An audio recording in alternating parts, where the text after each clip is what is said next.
Bonjour, je suis JP Ricaro-Meurice et je suis artiste plasticien. Je suis sorti en 2012 de l'école supérieure d'art plastique et de scénographie de la ville de Monaco. Et je crois que c'est pour ça que la question de l'espace est toujours présente de près ou de loin dans mon travail. Que ce soit dans des espaces fictifs de récits que je mets en place, ou sur des questions plus formelles comme sur le piédestal, le socle.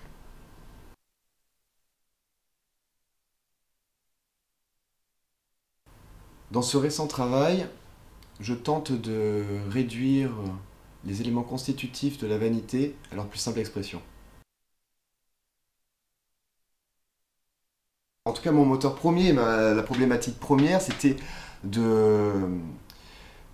ce qui existait dans l'imagerie et l'iconographie des natures mortes et des vanités, et de créer avec mes propres outils un vocabulaire afin de composer de nouvelles natures mortes, mais qui soient beaucoup plus radicales et qui soient composées de différentes couleurs, mais même de matière et de matériaux.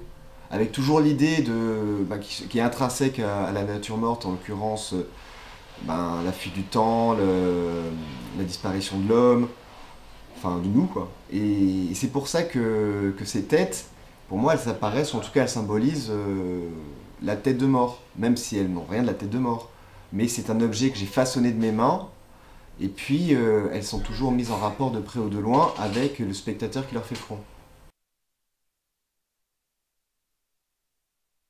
Disons qu'il y a un rapport avec la Terre qui touche l'inconscient.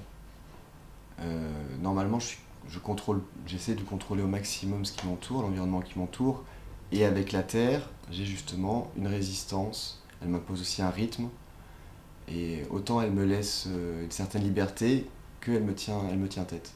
Et je crois que c'est dans ce rapport-là, en fait, que la céramique est un matériau qui m'obsède, ou en tout cas que je pratique régulièrement. Le rapprochement qui peut exister entre la peinture et la céramique passe certes par l'émail, mais pas surtout par la couleur.